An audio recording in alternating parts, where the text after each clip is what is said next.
बढ़िया सारस। ओम शंकरम शंकराचार्यम केशवम बादरायणम सूत्रभास्कृतौ वंदे भगवन्तौ पुनः पुनः। ईश्वरो गुरुरात्मेति मूर्तिभेद विभागिने व्योमव्याप्तदेहाय दक्षिणामूर्तये नमः। ओम शांति शांति शांति।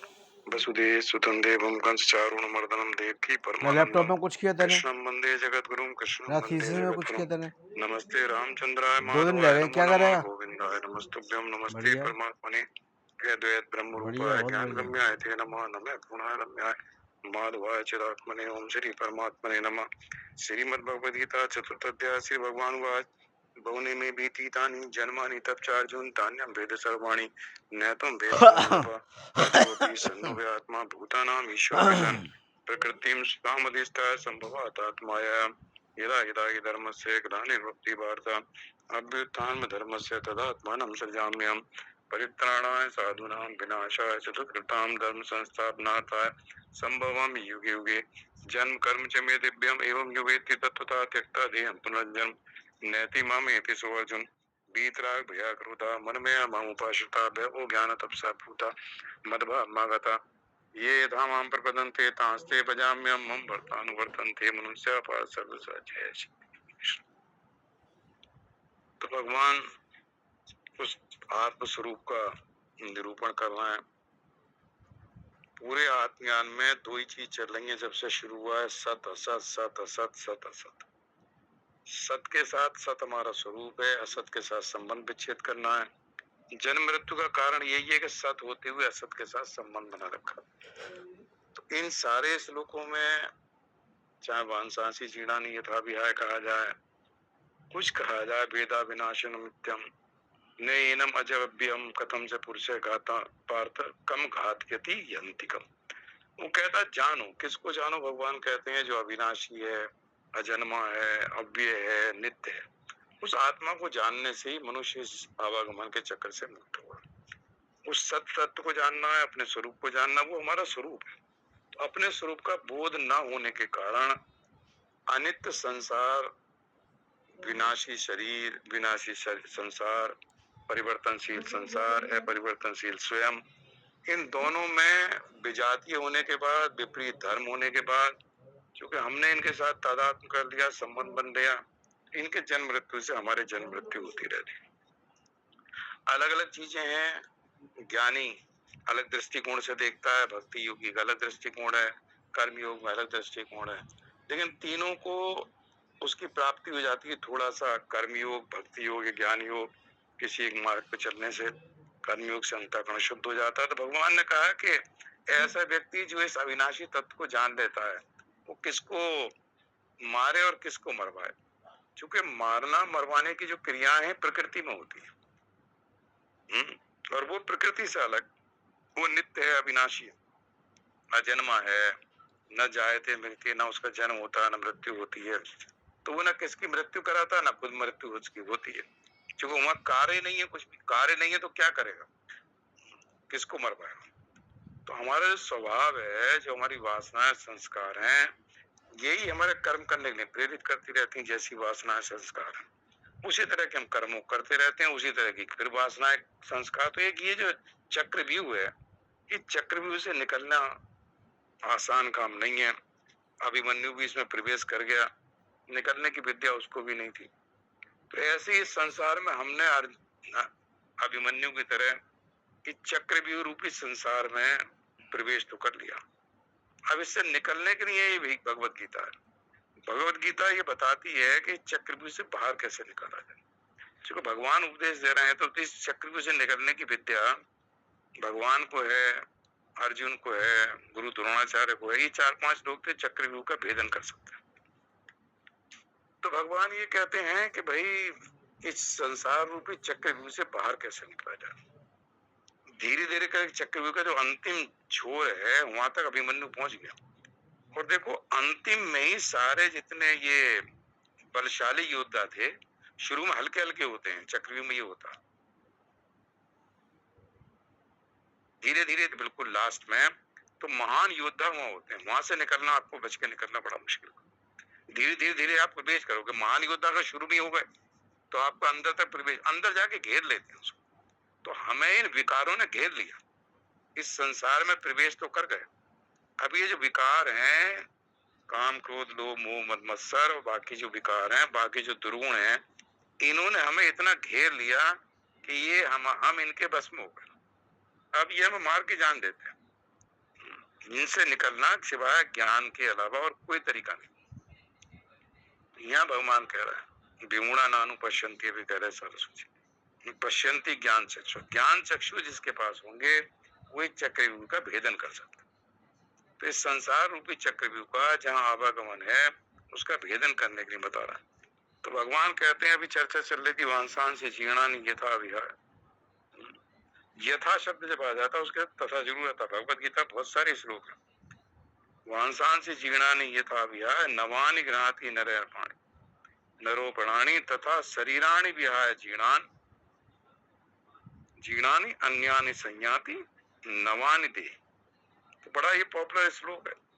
जब मृत्यु हो जाती है तो लोग यही श्लोक का, छोटे छोटे हम तब भी यही श्लोक चलते थे रेडियो पे, किसी का देश में अगर शोक मनाया जाता तो कुछ श्लोक की भगवत गीता के चलते। तो वस्त्रों से भगवान ने उदाहरण दिया। आत्मज्ञान में समझाने के भगवान अलग अलग तरीकों से समझा रहे। तो इसमें समझाते हैं कि जैसे मनुष्य पुराने वस्त्रों को त्याग कर दूसरे नए वस्त्रों को ग्रहण करता है, यहाँ ग्रहण शब्द है ग्रहाति, वैसे ही जीवात्मा पुराने शरीरों को त्याग कर दूसरे नए शरीरों को प्राप्त होता है। ग्रहण करना शब्द नहीं आया, संयाति आया। तो यहाँ संयाति दिया है, वह ग्रहति दिया। तो एक तरफ पुराने वस्त्रों को छोड़कर नए वस्त्रों को ग्रहण करता है और जीवात्मा पुराने वस्त्रों को, पुराने शरीर को छोड़कर नए शरीर को प्राप्त होता है। तो देखो ये शब्द जो है, तो वस्त्र से उदाहरण क्यों दिया? वस्त्र इसलिए दिया भगवान ने कि वस्त्र पहनने वाला तो वही रहता है, वस्त्र बदलता रहता है, रोज वस्त्र बदलते रहते हैं, लेकिन हम में कोई परिवर्तन नहीं है। मतलब शरीर वही है और वस्त्र बदल रहा है। जैसे नए वस्त्र धारण करता है, पुराने वस्त्रों को छोड़ देता है, उसी तरह से जीवात्मा जब पुराना शरीर जीर्ण हो जाता, जीर्ण छीण हो जाता, तो नए शरीर को ग्रहण करता है। अब यहाँ प्रश्न होता है कि कई बार जवानी में, कई बचपन में लोगों की डेथ हो जाती है, तो वो अभी जीर्ण छीण तो हुआ नहीं उसका शरीर, तो नवयुवक था। 25 साल के नवयुवक की मृत्यु हुई, तो शरीर कहाँ जीर्ण छीण हुआ है? तो कहते हैं कि जिसकी आयु निश्चित थी, उस आयु जब पूरी हो जाती है तो शरीर जीर्ण छीण कहलाता है कि इतनी इसकी आयु थी, अब ये पूरा हो चुका है। ये नहीं है कि उसको आयु से ज्यादा, जो प्राण है वो प्राण को आयु का है। तो जब आयु पूरी हो जाती है तो शरीर को कहते हैं जीर्ण छीण हो गया, पुराना हो गया, वो इतनी इसकी आयु थी। उसकी आयु जो लेके आया था आयु निश्चित थी, प्राण। तो इसको भगवान ने कहा, तो कहते हैं जैसे जीर्ण कपड़ों को कहा है उसी तरह से शरीर को भी जीना नहीं कहा। देखो वहां भी कहा वांसांसी जीना नहीं यथा गया, और ये शरीरों का तथा शरीराने विहान जीर्ण, जैसे शरीर को भी जीर्ण कह दिया।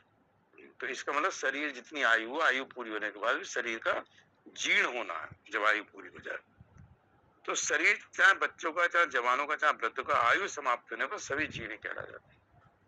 और यथार्थ तथा भगवान ने दिया, यथा दिया वस्त्रों से और तथा दिया शरीर से, कि जैसे जीवात्मा के लिए तथा कह दिया और यथा कह दिया, मतलब उदाहरण दिया जैसे वस्त्रों का वैसे ही, मतलब यथा तथा का मतलब है जैसे वस्त्रों का वैसे ही किसका चला है। अब प्रश्न उठता है कि जन्म मृत्यु होती क्यों? जब हम नित्य हैं, सर्वगत हैं, तो आता जाता कौन है? शरीरों को कौन प्राप्त करता है? कि इस शरीर को छोड़ा दूसरे शरीर को प्राप्त कर लिया। क्योंकि जीवात्मा तो न कहीं आती है न जाती है, वो तो सर्वगत है, सर्वव्यापक है। तो जब न कहीं आएगी जाएगी, वो तो हर जगह है। उसको स्थिर कहते हैं, अचल कहा है। तो आत्मा तो अचल है, स्थिर है। तो जाता रहता कौन है? जाता आता सूक्ष्म शरीर है। लेकिन सूक्ष्म शरीर के साथ जब जीवात्मा संबंध बना रहती है कि मैं हूं, तो सूक्ष्म शरीर देखो होता क्या है, आत्मा सर्वव्यापक है, अचल है, स्थिर है। सूक्ष्म शरीर में जो अंतःकरण है, उस अंतःकरण में आत्मा प्रतिबिंबित होती है, उसका प्रतिबिंब पड़ता है। तो जहां सूक्ष्म शरीर चलता है वहां जो आत्मा तो हर कण कण, हर क्षण, हर जगह, तो जहां भी वो चलता रहता है उसके साथ आत्मा का जो प्रतिबिंब है अंतःकरण में, वो प्रतिबिंब पड़ा रहता है। जो आत्मा तो हटी नहीं कहीं भी, वो तो हर जगह है। सूक्ष्म शरीर चल गया, यहाँ से स्वर्ग लोक चला गया, गंधर्व लोक चला गया, तो आत्मा या ब्रह्म हर जगह है। तो उसका प्रतिबिंब निरंतर, अगर वो नरक में है, स्वर्ग, किसी भी लोक में, उस अंतःकरण में उसका प्रतिबिंब हमेशा पड़ता रहे। उस प्रतिबिंब को जीव कहता है ये मैं हूँ। उस सूक्ष्म शरीर के साथ तादात्म्य बना लिया, उस अंतःकरण के साथ, तो उसके अंतःकरण में जो प्रतिबिंब है वो निरंतर साथ साथ चलता रहता है, प्रतिबिंब साथ चलता रहता है सूक्ष्म शरीर, और उसके तादात्म्य के कारण वो जीवात्मा कहता है यहाँ मैं नरक में चला गया, मैं स्वर्ग में चला गया, अब मैं देवता बन गया, अब मैं गंधर्व लोक में हूँ, अब मैं यक्ष लोक में हूँ, मतलब जहां भी जाता है उसके साथ उसने सूक्ष्म शरीर के साथ तादात्म्य कर लिया, और उसका प्रतिबिंब हर जगह पड़ता रहता है। तो इसको अज्ञान के कारण हो गया, क्योंकि उसको अपने स्वरूप का ज्ञान नहीं। तो जो कर्म का, कर्मों की दृष्टि से अगर देखा जाए कर्मयोग से, तो उसमें कारण क्या है, कर्मों की दृष्टि से शुभ और अशुभ कर्म करता है हर आदमी। तो अब जब शुभ अशुभ कर्म करता है सकाम भाव से, तो उसको फल भोगने के लिए बार बार जन्म मृत्यु लेनी पड़ती है। तो कर्म की दृष्टि से हमारा जन्म मृत्यु क्यों होती है, जो कारण है कि जन्म मृत्यु क्यों होती है। कपड़े तो बदल लिए, शरीर क्यों बदलता रहता है। तो कर्मों की दृष्टि से ज्यादातर सभी लोग शुभ कर्म और अशुभ कर्म, पाप कर्म और पुण्य कर्म, ये करते रहते हैं। तो ये चूंकि संचित होते रहते हैं, इसलिए इनका भोग करने के लिए हमें बार बार शरीरों की आवश्यकता पड़ती है। और क्या ये समाप्त तब होंगे जब ज्ञान, या दूसरा तरीका बताया समाप्त कैसे होंगे, जब हम अपने स्वार्थ बुद्धि से कामना के बसीभूत होकर कोई कर्म ना करें, दूसरों के हित की दृष्टि हो, अपना स्वार्थ ना हो, कोई फल की दृष्टि ना हो, फल में आसक्त होके ना करें, कर्म में आसक्त ना होके करें, तो हमारे कर्म संचित नहीं होंगे, पुराने कर्मों को भी भस्म कर देंगे। तो उस केस में जन्म मृत्यु के चक्कर से छूट जाएंगे। ये तो कर्म के सिद्धांत है। कर्मों के सिद्धांत से क्यों जन्म मृत्यु होती है और कैसे छूटे, तो कैसे छूटे, अपना स्वार्थ समाप्त हो जाए। कर्म करने का हम जो बहुत ही स्वाभाविक कर्म है, जो हमारा स्वधर्म है, उसका पालन करने के जो कर्म करें उसमें निस्वार्थ भाव हो के, निष्काम भाव हो, से कोई कामना ना हो। कामना होगी तो फल की आसक्ति जरूर होगी। तो फल की प्राप्ति के लिए, कामना को पूरी करने के लिए, इच्छा को पूरी करने के लिए हम जो कर्म करते हैं, इच्छा होती है जब हम देह के साथ अभिमान है, देह के साथ तादात्म्य, तो देह के साथ तादात्म्य होने के कारण ही मृत्यु जन्म होता रहता है, क्योंकि हमने अपने आप का संबंध शरीर के साथ कर लिया। तो पहली कंडीशन तो ये हुई, कर्मों के कारण क्यों हम जन्म मृत्यु होती रहती है। दूसरी है ज्ञान की दृष्टि से। ज्ञान की दृष्टि से कहते हैं अज्ञान के कारण जन्म मरण होता है, कि जब तक हमारे यहाँ देखो ज्ञानी, ज्ञान योग का बात चल रही है, तो ज्ञान योगी का साधक कहता है कि अज्ञान के कारण जन्म मृत्यु होती है, अविद्या इसका कारण है। अविद्या को कारण, शरीर को अविद्या का, कि जब तक अविद्या के साथ हमारा, अविद्या हमसे निवृत्त नहीं हुई है, ज्ञान हमसे दूर नहीं हुआ है, तब तक जन्म मृत्यु होती है। ये ज्ञान की दृष्टि। तो ज्ञान की दृष्टि से सोचो तो हमारी अविद्या दूर होनी चाहिए। अविद्या मतलब अपना जो स्वरूप है उसका हमें ज्ञान नहीं, हम कौन है। तो भगवान आत्मज्ञान के जो 11वें श्लोक से उपदेश दे रहे हैं, उसमें यही समझा रहे हैं, भैया तुम सत हो और ये शरीर असत है, तुम नित्य हो, अविनाशी हो, अव्यय हो, और ये उसके विपरीत है, इसके साथ तुम्हारा कोई संबंध नहीं है, दोनों विपरीत गुण और धर्म वाले हैं। तुम्हारा, तुम मेरे अंश हो, ममय अंश हो, मम एव सनातन अंश, तुम मेरे ही सनातन अंश हो। इस शरीर तुम्हें खाली व्यवहार के लिए मिला है, शरीर मिला है तुम्हें ज्ञान हो जाए, अपने स्वरूप का बोध हो जाए, वो इस मनुष्य शरीर में ही हो सकता। इसलिए मनुष्य शरीर की प्राप्ति हुई है, पुराने कर्मों को भोगने के लिए, और हमारे पुराने कर्म, नए कर्म संचित ना हो, पुराने कर्म नाश हो जाए, अपने स्वरूप का ज्ञान हो जाए। तो ज्ञान की दृष्टि से अज्ञान जन्म मृत्यु का कारण। अज्ञान का मतलब हम अपने स्वरूप की जानकारी नहीं, तो अपने स्वरूप की जानकारी का बोध हमें भगवत गीता कराती है। कर्म कैसे करने चाहिए ये ज्ञान हमें भगवत गीता से मिलता है। भक्ति कैसे हो, ये कि भक्ति का भी ज्ञान हमें भगवत गीता से मिलता है, अनन्य भाव की भक्ति। तो ज्ञान की दृष्टि से देखा जाए अज्ञान कारण है। अज्ञान दूर करने के लिए हमें शास्त्रों का बोध हो, अपने अज्ञान हमारी निवृत्ति हो जाए शास्त्रों से, तो हमारा जन्म मृत्यु से छूट जाएगी। अब भक्ति की दृष्टि से क्यों जन्म मृत्यु होता है, कि भक्त जो है भक्ति तो करता है लेकिन भगवान से विमुख रहता है, संसार के सम्मुख रह के भगवान की भक्ति करता है। सम्मुख है संसार के, बहिर्मुखी है, विषयों में आसक्ति है, दिन भर विषयों का चिंतन करता है, और सुबह शाम भगवान की भक्ति कर लेता है। तो भगवान से विमुखता जन्म मृत्यु का कारण। तो भक्त कैसा होना चाहिए, भगवान के सम्मुख हो जाए, मतलब संसार में बहिर्मुखी ना हो, अंतर्मुखी हो। बाहर के विषयों में बहुत ज्यादा दिन भर टक टक टक टक विषयों में लगे रहना, एक विषय छूटा दूसरा विषय आ गया, स्वाध्याय करे, मन को शांत करे, चिंतन करे, बैठे, अकेले ही बैठ जाए, सांस ही आने जाने को देखता रहे तो वैसे ही मन शांत होने लगता। मन के संकल्प विकल्पों को देखे तो मन के संकल्प विकल्प शुरू होने लगते हैं। ब्रह्म का चिंतन करे, भगवत गीता किसी श्लोक का चिंतन करे, जो 4 से 5 सत्संग सुना उसमें कोई विषय को पकड़े उसके ऊपर विचार करे। तो मेरा मतलब इन विचार करने से संकल्प विकल्प कम होते हैं और हमारी जो जानकारी है अपने स्वरूप के बारे में वो दूर होती है। तो भक्ति की दृष्टि से है कि जब भगवान से विमुखता है वो जन्म मृत्यु का कारण। जब हम भगवान के सम्मुख हो जाते हैं, संसार से विमुख हो जाते हैं, क्योंकि संसार से तो एक दिन विमुख होना ही है। ऐसा कोई व्यक्ति नहीं है जो हमेशा संसार के साथ रहे। तो संसार से तो चाहे हम ना हो, लेकिन फिर भी एक दिन संसार से विमुखता होना आवश्यक है, ये सत्य है। संसार से विमुख होना सत्य है। उसके बाद संसार के सम्मुख होंगे नहीं होंगे पता नहीं, लेकिन संसार से विमुखता जो है वो उसमें कोई डाउट की जरूरत नहीं है। तो जब संसार से विमुख होंगे मृत्यु में, तो हम अभी शरीर पे रहते रहते क्यों ना संसार से विमुख होने की कोशिश करें कि संसार में जो अटके हैं अटके ना, व्यवहार करें। लेकिन व्यवहार में भी ये ध्यान रखें कि हमें किसी चीज के साथ, किसी वस्तु के साथ, किसी परिस्थिति के साथ, किसी व्यक्ति के साथ अटकना नहीं। तो भगवान के सम्मुख, और भगवान कहते हैं रामचरितमानस में, सन्मुख हुई जीव, ये भगवान का ही वक्तव्य लिखते हैं तुलसीदास जी सुंदर कहानी। सन्मुख हुई जीव जब मोही, जन्म कोटि अविनाशी। जब विभीषण इनके पास आते हैं, सुग्रीव से राय ली है, सब कुछ हुआ है, तो ये जो चौपाई है भगवान की तरफ से भगवान ने बोली है कि जब मेरे सम्मुख हो जाता तो कितना ही बड़ा राक्षस हो, कैसे ही हो, पापी भी हो, दुराचारी हो, पापी हो, ब्राह्मण क्षत्रिय वैश्य शूद्र हो, स्त्री हो, कोई भी है जो मेरे सन्मुख हो जाता है, उसके फिर पापों को मैं नहीं देखता। मेरी दृष्टि उसके पापों में नहीं जाती, मेरी दृष्टि जाती है, देखो इसने संसार से अपने सारे खानदान को छोड़ दिया, भाई बंधु सब छोड़ दिया, केवल अब मेरे सन्मुख, अब मेरी शरण में आया, अपने सारे परिवार का त्याग कर गया, अपनी लंका को छोड़ दिया, देश को भी छोड़ दिया, सारे परिवारों को छोड़ दिया, भाइयों को छोड़ दिया, जितने कुटुंबी थे सबको छोड़ दिया, अब मेरे सन्मुख हो गया, मेरे सन्मुख आ गया, तो अब इसके मैं पापों की ओर दृष्टि नहीं जाएगी कि इसके पाप क्या, मैं इसको जैसा है वैसा ही ग्रहण कर लूं। और फिर दूसरे भगवान क्या करते हैं, उनकी विशेषता क्या है? जब भगवान के सन्मुख होते हैं, शरणागति होते हैं, तो विशेषता क्या है कि भगवान जीव को ब्रह्म बना दे, जीव और ब्रह्म का भेद समाप्त हो जाता है। विभीषण के आते ही भगवान ने समुद्र के जल से उसका तिलक कर दिया कि तुम अब लंका के राजा बन।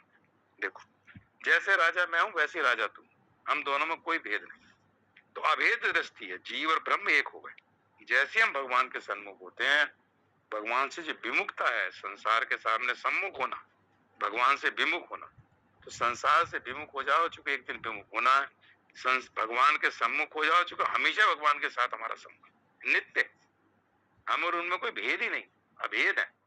जब भगवान के साथ हम संबंध बना लेते हैं तो आवागमन से मुक्त हो जाते हैं। तो ये जो वस्त्रों का बदलना, शरीर का आना जाना, इसका कारण यही है, सूक्ष्म शरीर के साथ तादात्म्य कर लिया, जहां जहां सूक्ष्म शरीर जिस योनि में जाता है, कर्मों के अनुसार वहां हम आते जाते रहते हैं। तो भगवान ये कहते हैं कि सन्मुख, और इसकी बात होती है, तो ये है कि अनादिकाल से हमारा जन्म मृत्यु चला रहा है। इसका कारण क्या है? कर्मों की दृष्टि से हमने देखा, ज्ञान की दृष्टि से हमने देखा, भक्ति की दृष्टि से हमने देखा कि क्यों जन्म मृत्यु होता है, और तीनों दृष्टियों से कैसे छूट सकते हैं। कर्मों की दृष्टि से कैसे कर्म करें कि हमारा जन्म मृत्यु ना हो, ज्ञान की दृष्टि से हमें अपने स्वरूप की जानकारी हो जाए, हम अपना जन्म मृत्यु के चक्कर से छूट जाएंगे, और भक्ति की दृष्टि से भगवान के सन्मुख हो जाए। किसी एक चीज को पकड़ लो, तीनों को पकड़ लो, कि जो हम कर्म करते हैं निस्वार्थ भाव से हो, हमें अपने स्वरूप की जानकारी हो जाए, और जो हम भगवान के साथ संसार में जो हम सन्मुख हो रखे हैं, जो बहिर्मुखी हमारी सारी इंद्रिय तरफ मुड़ जाए। भगवान आत्मा चूंकि शरीर के अंदर है, हृदय में बैठे हुए हैं भगवान, सबके हृदय में बैठा हूँ, है आत्मा गुड़ा केस, ये सबकी आत्मा मैं हूँ। तो उसके बारे में अंदर अंदर देखे, अंदर शांति है, बाहर अशांति है। जब इंद्रियों के द्वारा विषयों का भोग करते हैं, 10 इंद्रियों के द्वारा, तो हमारा नाम दशानन हो जाता। दशानन कोई और नहीं है, दशानन वही है जो 10 इंद्रियों से विषयों का भोग करता। रावण भोग करता है, राक्षस जो है, राक्षस क्यों कहा, असुर जो कहा है, उपनिषद में। असुर का मतलब ये जो अपने प्राणों के भोग में लगा रहता है। तो असुर क्यों है रावण? जब हम जो है विषयों का भोग करते रहते हैं, हमारी आसक्ति विषयों में रहती है, 10 इंद्रियों के द्वारा विषयों का भोग करते हैं, तो हमारा नाम हो जाता है दशानन। और वही 10 इंद्रियां जब हमारी विषयों से निवृत्त हो जाती हैं, मन उसकी लगाम और बुद्धि रूपी भगवान उसके सारथी हो जाते हैं, तो वही दशरथ हो जाता। तो दशानन और दशरथ में वही इतना ही फर्क है, एक की बुद्धि भोगों में है, इंद्रियां विषयों में लगी हुई हैं, तो वो रावण है, उसको मारने के लिए भगवान आए। और एक तरफ है दशरथ, जिसकी इंद्रियां वश में है, मन रूपी लगाम खींच के रखती है इंद्रियों को, और उसकी बुद्धि के अंदर विवेक है। पश्यंती ज्ञान चक्षु, उसके ज्ञान चक्षु खुल चुके हैं। उसने गीता का उपदेश लिया और भगवान ने कहा किस किस तरह से करो, तो कर्मों की दृष्टि से वो निस्वार्थ भाव से कर्म करता है, ज्ञान की दृष्टि से अपने स्वरूप को जानना चाहता है, और भक्ति की दृष्टि से भगवान के सन्मुख होना चाहता है। उसकी बुद्धि रूपी सारथी के रूप में भगवान उसके अंदर प्रकट हो गए। तो भगवान प्रकट हो गए तो वो दशरथ हो गया। बुद्धि को वहां कौशल्या भी कहा है, कुशलता आ गई बुद्धि, वो है ना जो है कर्म से कौशलम। तो कुशलता आ गई बुद्धि में, तो कौशल्य है। तो जहां दशरथ है, इंद्रियां हमारे अधीन है, विषयों से दूर है, अंतर्मुखी है, तो हमारी बुद्धि को नाम कौशल्य भी हो जाता। तो दशरथ कौशल्य जब हो जाते हैं, अंतःकरण निर्मल हो ही गया, कुछ बुद्धि में कुशलता है, सारथी रूपी भगवान बुद्धि में है, तो भगवान का जन्म होता। भगवान हृदय में प्रकट होते हैं। भगवान जब प्रकट होते हैं तो उस जो अहंकार रूपी हमारा अहंकार है, अभिमान है, इसको समाप्त करते हैं। तो अहंकार को रावण का, तो रावण रूपी अहंकार का वध कर देते हैं। तो हमारा अहंकार को जीव के बस की नहीं है। जीव जो है भगवान की शरणागति में जाएगा, तब भगवान जो है उस अहंकारी रूपी रावण का वध करने के लिए भगवान का प्रकट होना, ईश्वर का हमारे हृदय में प्रकट होना बहुत जरूरी है। आज अभी स्वामी जी से बात हो रही थी, मुझे अच्छा लगा, मैंने पहली बार सुना कि हनुमान जी जब लंका में गए तो उन्होंने लंका को पूंछ में अग्नि लगा के ना लंका को भस्म करने की बात आई थी, कि लंका में आग लगा थी। तो देखो कितना बढ़िया लॉजिक था। कहते लंका चूंकि सोने की, और सोना अशुद्ध अगर हो, तो सोने को अगर शुद्ध करना हो तो सोने को तपाना पड़ता है, मतलब आग में तपाते हैं, जो ये वर्मा जी जानते हैं। तो आग में तपा के सोने की अशुद्धि जल जाती है, सोना शुद्ध हो जाता है। तो सोने की लंका को जो अशुद्ध हो गई थी राक्षसों से, जो भोग विलास में लगे रहते थे, उस सोने की लंका में अब चूंकि भगवान का पदार्पण होना है, भगवान विभीषण को जो उनका भक्त है, भगवान ने की शरणागति है, तो उसको शुद्ध लंका देनी है, अशुद्ध ना हो। तो उस सोने में जो अशुद्धि आ गई है, पूरी लंका में अशुद्धि आ गई है, उस अशुद्धि को दूर करने के लिए सोने को तपाया। तो हनुमान जी ने उसको तपा के, मतलब पूरी लंका जली ऐसी नहीं, मतलब उसकी अग्नि से उसकी जो सोना है उसकी अशुद्धि दूर हो गई और लंका शुद्ध हो गई। बाद में रावण वगैरह राक्षसों को मार के बिल्कुल ये जो इसके जो जनता इसमें रहती है वो भी चली गई, तो शुद्ध लंका में विभीषण को राज दिया। वो आनंद रावण में आया कि माता सीता की शोक रूपी अग्नि से लंका चलाई। तो उनकी जो शोक अग्नि है, जो उन्हें शोक हुआ है, तो इसका मतलब है कि जो अच्छा व्यक्ति होता है उसकी जो शोक अगर उसको नहीं देना चाहिए, मतलब उसको कोई दुख विषाद ना दे, उसका शोक और विषाद की जो अग्नि है वो हमें नष्ट कर देती। उसके शोक में भी इतनी वो होती है कि उसका शोक अगर है इसकी गति की ना दे। ये भगवान ने भगवत गीता का है कि हम किस तरह से कर्मों की दृष्टि से, ज्ञान की दृष्टि से और भक्ति की दृष्टि से किस तरह से आवागमन के चक्र में फंसे हुए हैं और किस तरह से आवागमन के चक्र से बाहर निकले। ओम पूर्णमदः पूर्णमिदमवशिष्यते। ओम शांति शांति शांति। श्री कृष्णार्पणमस्तु। हरि ओम तत्सत, हरि ओम तत्सत, हरि ओम तत्सत। जय श्री कृष्ण।